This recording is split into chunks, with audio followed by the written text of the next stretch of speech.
नमस्कार, मैं पूनम सिंह। आप देख रहे हैं वरुणा एक्सप्रेस। तो चलिए डालते हैं नजर आज की कुछ खास खबरों। जनपद की कानून व्यवस्था को लेकर एक बार फिर सवाल खड़े हो गए हैं। समाजवादी पार्टी के जिला अध्यक्ष हवलदार यादव व अन्य नेताओं ने बुधवार को पुलिस अधीक्षक कार्यालय पहुंचकर पुलिस की कार्यप्रणाली पर गंभीर आरोप लगाए हैं। आपको बता दें कि जिला अध्यक्ष ने कहा कि थानों पर तैनात एसएचओ और एसओ आम जनता के साथ दुर्व्यवहार कर रहे हैं। कई मामलों में निर्दोष लोगों को गलत मुकदमे में फंसाया जा रहा है, जिसे किसी भी कीमत पर बर्दाश्त नहीं किया जाएगा। इस संबंध में पुलिस अधीक्षक को ज्ञापन सौंपा गया। उन्होंने आरोप लगाया कि कुछ लोगों को पुराने रिकॉर्ड के आधार पर बार बार गोवंश से जुड़े मामलों में फंसाकर जेल भेजा जा रहा है, जबकि वे सब सामान्य जीवन जी रहे हैं। सपा नेताओं ने हर मामले में निष्पक्ष जांच की मांग की। सपा नेताओं ने जिले में लगे कुछ होर्डिंग पर भी आपत्ति जताई और कहा कि इससे माहौल खराब हो सकता है। साथ ही सत्ताधारी दल पर योजनाबद्ध तरीके से ऐसे होर्डिंग लगाने का आरोप लगाया। इसके अलावा पुलिस एनकाउंटर और कार्रवाई के पक्षपात के आरोप लगाते हुए कहा कि पिछड़े, दलित और अल्पसंख्यक वर्ग के लोगों को अधिक निशाना बनाया जा रहा है। जिलाध्यक्ष ने चेतावनी दी कि यदि स्थिति में सुधार नहीं हुआ तो पार्टी जन आंदोलन करेगी। इस दौरान मुबारकपुर विधायक अखिलेश यादव, गोपालपुर विधायक नफीस अहमद समेत कई सपा पदाधिकारी मौजूद रहे। मुलाकात किया है एसएसपी से, क्या मामला है? दाम पकड़ लिया। देखिए, जनपद की कानून व्यवस्था को लेकर के जिस तरह से थाने पर एसएचओ, एसओ और अन्य जो अधिकारी जनता के साथ दुर्व्यवहार कर रहे हैं या उनको गलत मुकदमों में फंसाया जा रहा है, उनके खिलाफ कार्रवाइयां हो रही हैं, दमन अत्याचार हो रहा है, इस संबंध में हम लोगों ने उनको अवगत कराया और तमाम ऐसे मामले थे। हमारे विधायक जी ने कहा कि तमाम ऐसे लोगों को, निर्दोष लोगों को गोवंश में फंसाया जा रहा है। जो पहले उनके ऊपर 2-1 मुकदमे हो गए, बाद में उन सब लोगों ने छोड़ छाड़ के अपना घर का जीवन बिताना शुरू किया। उन लोगों को भी पुराने रिकॉर्ड के आधार पर बार बार जेलों में डाला जा रहा है। हमारी मांग है कि कहीं भी कोई घटना हो उसकी सत्यता की जानकारी और निर्दोष लोगों को न फंसाया जाए, ये प्रयास होना चाहिए और इसको आपको करना चाहिए। और दूसरी बातें हैं कि तमाम इस तरह के थानाध्यक्ष रिपोर्ट नहीं लिख रहे हैं। जो गरीब लोग हैं, वहाँ बीजेपी के लोग बैठ करके दबाव बनाते हैं और जिसका चाहते हैं उसकी रिपोर्ट लिखी जाती है, जिसका नहीं चाहते उसकी रिपोर्ट नहीं लिखी जाती। अभी हमारे बीच में देखिए एक ये राजभर है और इसकी रिपोर्ट नहीं लिखी गई। आज एसपी साहब ने उनको सीओ को जांच दिया है।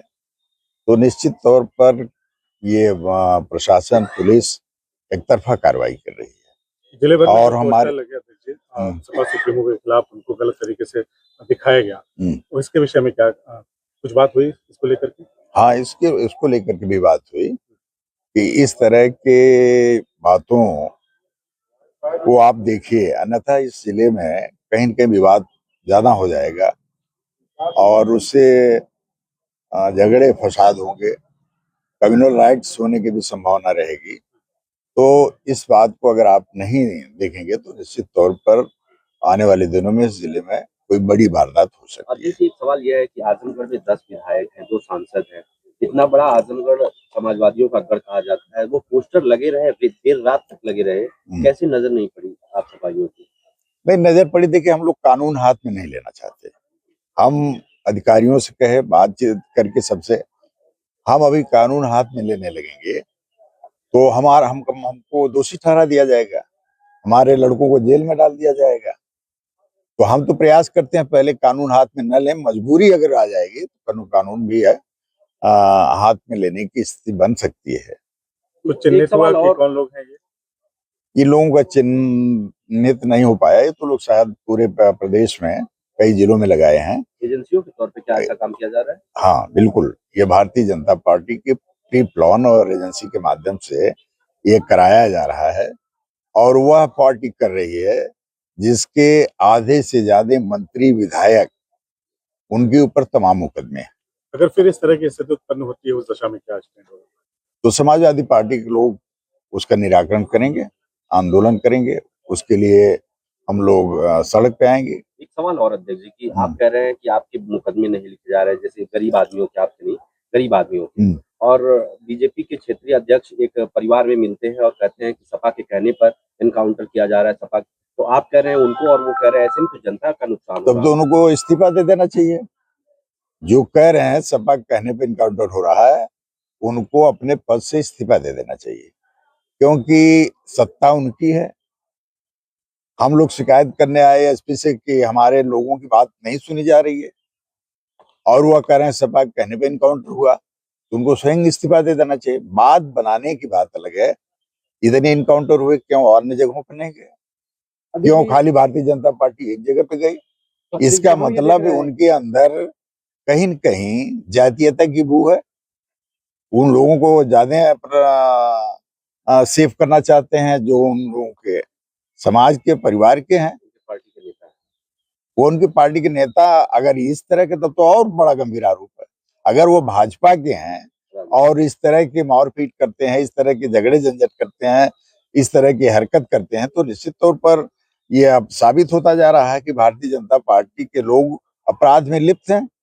तो क्या इस समय सारे पोस्टर की बात आती है तो कहीं ना कहीं दलित है, सारे पोस्टर के बैकवर्ड है, तो कैसे देखते हैं सबसे ज्यादा किसका यहाँ इनकाउंटर हो रहा है? अब सबसे ज्यादा तो पिछड़ों में दलितों का, मुसलमानों का हुआ, सबसे ज्यादा तो पीडीए परिवार का हुआ। तो इस समय पोस्टर हट गए हैं सारे के? और हम लोगों की नजर में जो लोग बताए कि पोस्टर हटे हैं, सब जगहों से हट गए हैं, तो अभी तो सही जानकारी कहीं है तो आप लोग अगर जानते हो तो बताइए। इसमें प्रशासन का पूरा सहयोग रहा पोस्टर हटाने में? प्रशासन ने हटवाया इसमें। कार्यकर्ता उस बात को थानों पर संज्ञान में लाए, अधिकारियों के संज्ञान में लाए, तो ये कार्रवाई हुई। अगर न करते तो इसके बाद हम लोग अपनी कार्रवाई करते हैं। ठीक। धन्यवाद।